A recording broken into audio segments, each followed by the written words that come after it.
Salom hammaga, sizlar bilan Oldriza bugun Artecraft Danatbotidan qanday foydalanish kerakligini o'rgataman. Buning uchun Artecraft botini olamiz. Artecraft Danatbot kiramiz va balansni ko'rishni bosamiz. Balansingiz bu yerda sizda 0 so'm turadi va balansni to'ldirishni bosasiz. Admin orqali bosib pulni tashlaysiz va chekni tashlasangiz admin o'zi bir kun ichida ko'rib chiqadi va balansingizni to'ldiradi. Nima olmoqchi bo'lganingizni aniq qilasiz.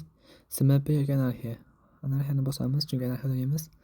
Kategoriyani tanlang. Tokenlar, unban, rang 30 kunga va rang butun umrga. Masalan, token. Nechta token olamiz? Agar bu yerda sizni olmoqchi bo'lgan token yo'q bo'lsa, o'zingiz kiritsangiz ham bo'laveradi. Masalan, menga 8 ta token kerak.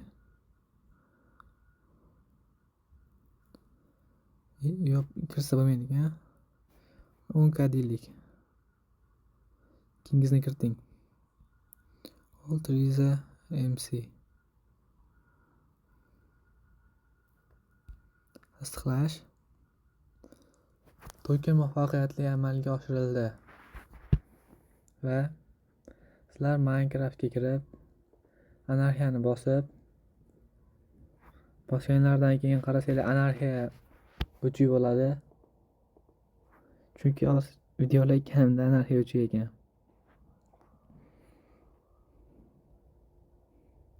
Anarxiya o'chib dedimi, bolalar kirmayapti anarxiyaga, ko'ryapsizlar. Hech kimda kirmayapti. Xullas, anarxiya o'yindan keyin yaqinda tushuntiraman.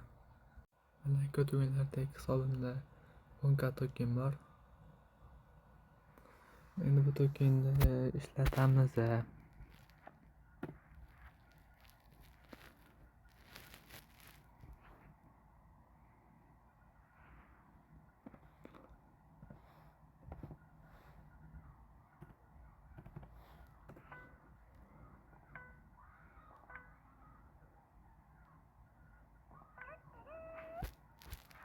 Hisobdan 4000 token minus. Уже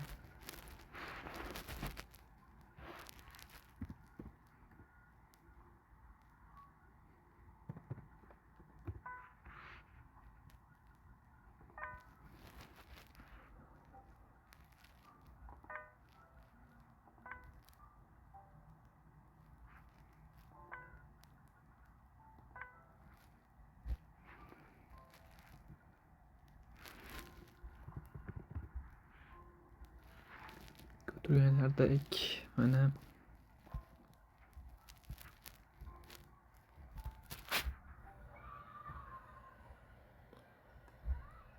xullas qolganlariga ham token solib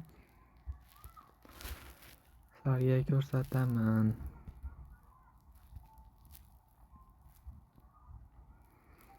Hammaga xayr.